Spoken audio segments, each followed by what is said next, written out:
정혜진은 68세였다. 평생을 도서관 사서로 일하며 두 자녀를 키웠고 남편이 먼저 세상을 떠난 뒤로는 혼자 살아왔다. 은퇴 후 아들 민호가 엄마, 우리 집에서 같이 살아요. 손주도 돌봐주시고라며 제안했을 때 혜진은 망설이지 않았다. 가족과 함께하는 삶, 손주를 돌보는 일상은 그녀에게 새로운 행복처럼 느껴졌다. 민호의 아파트는 넓고 깨끗했다. 혜진은 작은 방 하나를 배정받았고 그곳에 평생 모아온 책들을 조심스럽게 정리했다. 아침이면 손주 준이를 깨우고 유치원 가방을 챙겨주었다. 저녁에는 민호 부부가 퇴근할 때까지 준이와 함께 그림책을 읽었다. 그 시간이 혜진에게는 가장 평화로웠다. 하지만 며느리 윤지와의 관계는 처음부터 미묘했다. 윤지는 혜진을 고마운 존재라기보다 공간을 차지하는 사람으로 여기는 듯했다. 주방에서 프라이팬을 꺼내는 위치, 냉장고, 문을 여는 순서, 식사 시간의 사소한 타이밍까지 윤지는 자신의 방식을 고집했다.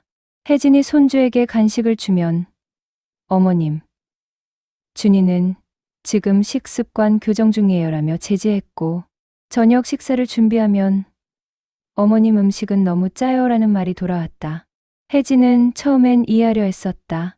젊은 사람들은 다 그렇지. 요즘 세대는 예민한가 보다. 그렇게 스스로를 달래며 웃어넘겼다. 민호는 그런 상황을 눈치채면서도 직접 나서지 않았다. 아내와 어머니 사이에서 애매하게 중립을 지키며 엄마, 조금만 이해해줘요라는 말로 상황을 무마했다. 시간이 지날수록 혜진은 자신이 가족이 아니라 조심해야 할 존재가 되어가고 있음을 느꼈다. 거실에 앉아 있어도 어색했고 주방에 서 있어도 불편했다. 손주와 놀아주는 순간조차 윤지의 시선이 따가웠다. 그녀는 점점 자신의 방 안에서만 시간을 보내기 시작했다. 책을 읽고 창밖을 보고 조용히 하루를 보냈다. 그렇게 조용한 은퇴 생활이 흘러갔다. 혜진은 아무 말도 하지 않았다. 다만 가끔 잠들기 전 일기장에 이렇게 적곤 했다. 오늘도 참았다. 내일은 조금 더 작아져야겠다. 그러던 어느 토요일 아침, 윤지가 거실에 인테리어 잡지를 펼쳐놓고 민호를 불렀다. 여보, 준이 방 인테리어 좀 봐. 요즘 애들은 다 이렇게 꾸민대. 민호가 다가와 잡지를 들여다보는 동안 윤지는 슬쩍 혜진 쪽을 바라보았다. 혜진은 부엌에서 설거지를 하고 있었지만 그 시선을 느낄 수 있었다. 준이도 곧 초등학생인데 제대로 된 책상이랑 책장을 들여놓고 싶어. 근데 지금 방이 너무 좁아서 윤지가 말을 멈추더니 조심스럽게 덧붙였다. 어머님 방을 준이 방으로 쓰면 어떨까? 제일 크고 햇빛도 잘 들잖아. 민호는 난처한 표정을 지었지만 결국 고개를 끄덕였다. 엄마한테 한번 얘기해 볼게. 저녁 식사 후 민호가 혜진의 방문을 두드렸다. 엄마, 준이 방 얘기 들었지? 미안한데 준이가 학교 들어가면 공부방이 필요해서. 혜진은 아들의 얼굴을 가만히 들여다보았다.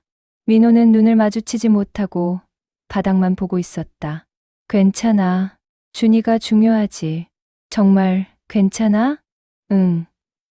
괜찮아. 어차피 나 혼자 쓰기엔 넓었어. 민호는 안도의 한숨을 쉬며 방을 나갔다.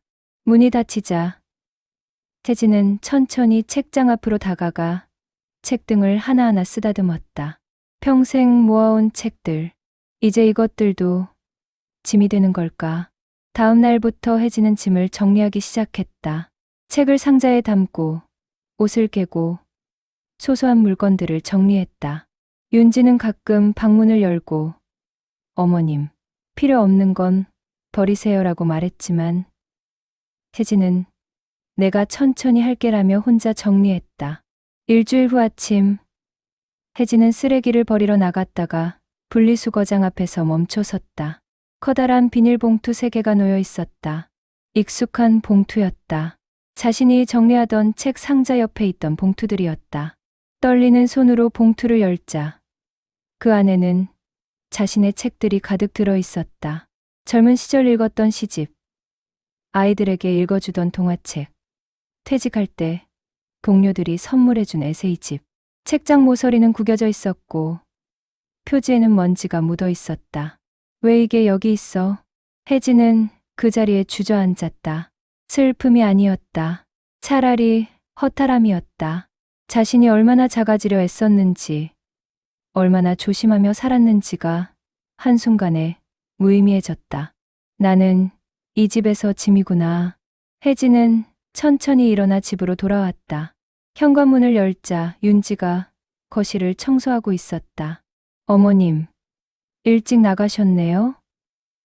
아, 쓰레기 버리셨어요? 제가 어제 정리했어요. 어차피 안 보시는 책들이잖아요. 혜진은 아무 말도 하지 않았다. 그저 고개만 끄덕이고 작은 방으로 들어갔다. 그날 밤, 혜진은 잠들지 못했다. 창밖을 보며 생각했다. 나는 왜 여기 있는 걸까? 가족이라서? 아니면 그냥 익숙해서? 새벽 4시, 혜진은 결심했다. 더 이상 작아지지 않기로, 더 이상 참지 않기로. 그녀는 작은 여행 가방을 꺼내 짐을 쌌다. 옷 몇 벌, 쓰레기장에서 건져온 책 3권, 통장과 도장. 그게 전부였다. 거울 앞에 선 그녀는 자신의 얼굴을 오래 들여다보았다. 이제 그만 참자. 혜진은 식탁 위에 짧은 메모 하나를 남겼다. 잘 지내렴. 엄마는 이제 엄마 인생을 살아볼게. 현관문을 열고 나서는 순간 차가운 새벽 공기가 그녀를 감쌌다. 무겁지 않았다. 오히려 가벼웠다. 68년 만에 처음으로 정혜진은 누구의 엄마도 누구의 며느리도 아닌 그냥 자기 자신으로 걷기 시작했다. 혜진은 기차를 탔다. 어디로 가는지도 정하지 않았다. 그저 창밖을 보며 흘러가는 풍경을 바라봤다. 도시가 사라지고 들판이 나타났다. 그리고 바다가 보이기 시작했다. 진포. 문득 떠오른 이름이었다. 젊은 시절 도서관 동료들과 수학여행을 갔던 해안마을. 그때 본 바다가 유독 아름다웠던 기억이 났다. 혜진은 진포역에서 내렸다. 역 앞은 한산했다. 40년 전과는 많이 달라져 있었지만 바닷바람의 냄새는 여전했다. 혜진은 가방을 들고 천천히 마을 안쪽으로 걸어 들어갔다. 골목길을 지나다 낡은 서점 하나가 눈에 들어왔다. 해풍서점이라는 간판이 발해 있었고 문 앞에는 폐업 예정이라는 작은 팻말이 붙어 있었다. 혜진은 문을 열고 안으로 들어갔다. 먼지 냄새와 오래된 책 냄새가 뒤섞여 있었다. 책장에는 책들이 듬성듬성 꽂혀 있었고 창가에는 햇빛이 고요히 내려앉아 있었다. 손님이세요?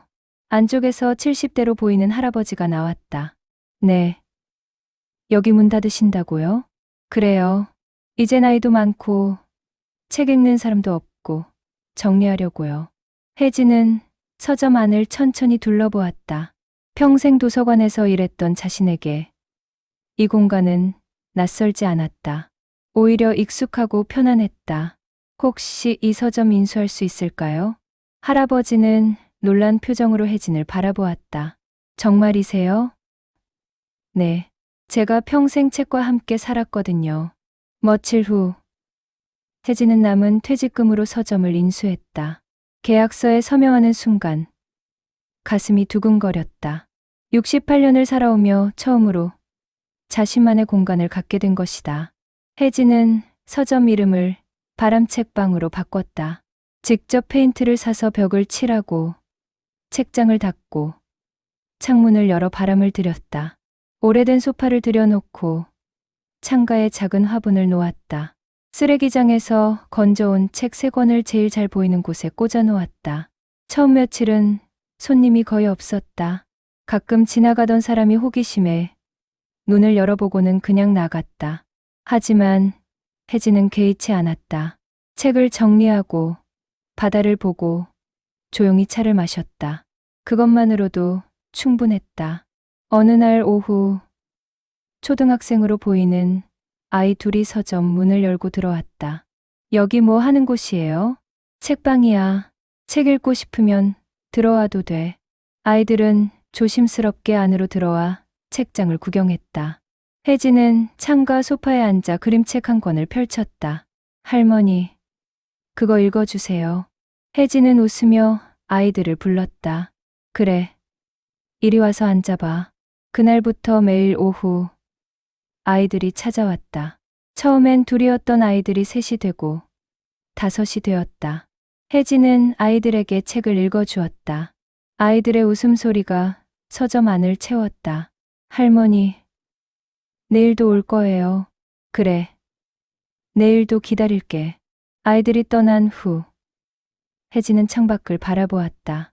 바다에서 불어오는 바람이 책장을 살랑이며 넘겼다. 그녀의 내면에도 바람처럼 따뜻한 평화가 스며들었다. 그날 밤 혜진은 오랜만에 일기를 썼다. 오늘 나는 처음으로 정혜진으로 살았다. 더 이상 누군가의 엄마도 누군가의 며느리도 아닌 오롯이 자기 자신으로 살아가는 삶. 그 시작이 조용히 펼쳐지고 있었다. 바람 책방을 연 지 석 달이 지났다. 혜진은 매일 아침 서점 문을 열고 아이들을 맞이하고 책을 읽어주었다. 그 일상이 그녀에게는 완벽한 행복이었다. 어느 토요일 오후 서점 문이 열리는 소리가 들렸다. 혜진은 고개를 들었다가 멈췄다. 문 앞에 민호와 윤지가 서 있었다. 엄마. 민호의 목소리는 떨리고 있었다. 얼굴은 수척해 보였고 눈가는 붉었다. 윤지는 민호 뒤에 서서 고개를 숙이고 있었다. 어떻게 찾아왔니? 딸한테 물어봤어요. 엄마가 어디 있는지. 혜진은 책을 덮고 천천히 일어났다.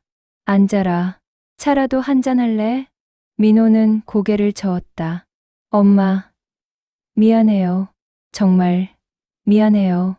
뭐가? 엄마 책들 그거 제가 막았어야 했는데. 엄마가 얼마나 소중하게 여기는지 알았는데도. 민호의 목소리가 갈라졌다. 엄마 혼자 이렇게 떠나실 줄은 몰랐어요. 제가 너무 모자란 아들이었어요.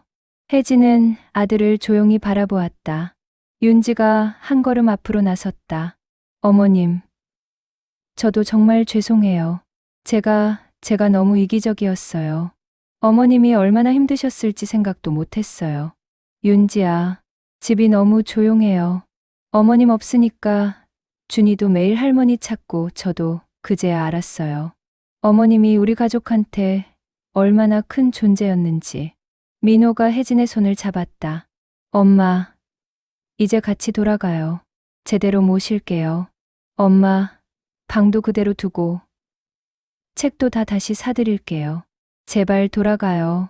혜진은 아들의 손을 꽉 잡았다. 따뜻했다. 그리고 천천히 입을 열었다. 민호야, 엄마는 평생 누군가의 엄마로만 살았어. 너희 아빠 만나서는 아내로, 너희들 낳고는 엄마로, 할머니로. 그게 행복했어. 정말이야. 그런데 말이야. 혜진은 서점 안을 둘러보았다. 엄마는 한 번도 그냥 정혜진으로 살아본 적이 없더라. 내가 뭘 좋아하는지, 뭘 하고 싶은지, 어떻게 살고 싶은지 한 번도 생각해 본 적이 없었어. 엄마, 이제 엄마는 그냥 정혜진으로 살고 싶어. 책 읽고, 아이들 만나고, 바다 보고, 그렇게 살고 싶어. 민호의 눈에서 눈물이 흘러내렸다. 그럼 엄마는 이제 안 돌아오시는 거예요? 혜진은 아들을 꽉 안아주었다. 미안해. 엄마가 나쁜 엄마지? 아니에요. 가끔 놀러와. 준이도 데려오고. 여기 바다 정말 예쁘거든. 윤지가 가가와 혜진의 손을 잡았다. 어머님, 정말 죄송해요. 그리고 행복하세요. 혜진은 윤지의 손을 가만히 쓰다듬었다. 너도 행복해라. 준이 잘 키우고. 세 사람은 한참을 말없이 서 있었다. 바다에서 불어오는 바람이 서점 안을 지나갔다.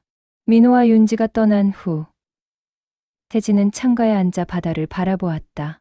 가슴 한쪽이 아렸지만 후회는 없었다. 이제 나는 나로 산다. 바람이 책장을 넘기고 햇살이 책등을 비췄다. 정혜진의 새로운 삶은 계속되고 있었다. 1년이 흘렀다. 바람 책방은 이제 진포마을의 작은 명소가 되었다. 아이들은 방과 후면 책방으로 달려왔고 여행객들은 소문을 듣고 찾아와 커피를 마시며 책을 읽었다.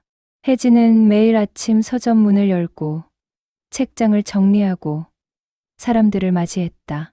어느 봄날 오후 익숙한 목소리가 들렸다. 할머니, 준이었다. 민호와 윤지, 그리고 준이가 함께 찾아왔다. 준이는 혜진에게 달려와 안겼다. 할머니, 보고 싶었어요. 할머니도 보고 싶었어. 우리 준이. 민호는 예전보다 밝은 얼굴로 웃었다. 엄마, 잘 지내시죠? 그럼, 아주 잘 지내지. 윤지가 조심스럽게 혜진에게 작은 상자를 내밀었다. 어머님, 이거 그때 버린 책들 중에 걔가 찾을 수 있는 건 다시 구했어요. 똑같은 판본은 아니지만 혜진은 상자를 열어보았다. 낡은 시집 몇 권이 정성스럽게 포장되어 있었다. 고마워, 윤지야. 정말 죄송했어요, 어머님. 이제 그만 미안해해. 다 지난 일이야. 준이는 서점 안을 신기하게 둘러보았다. 할머니, 여기 책 진짜 많다.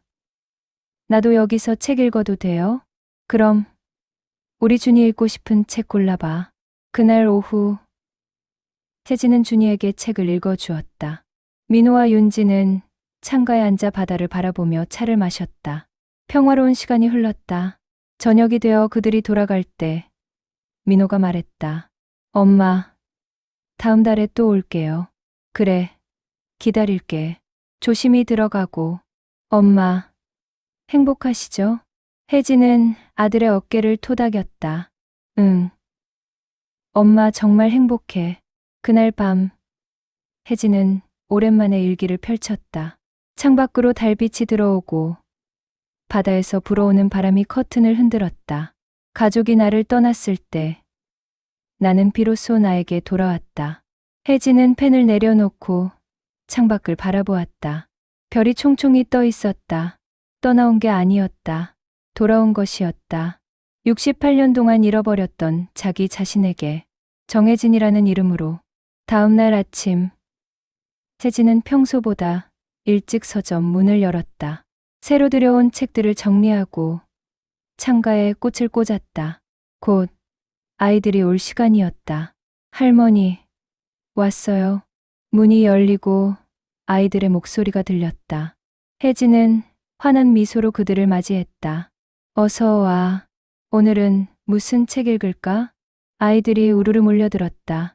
웃음소리가 서점을 가득 채웠다.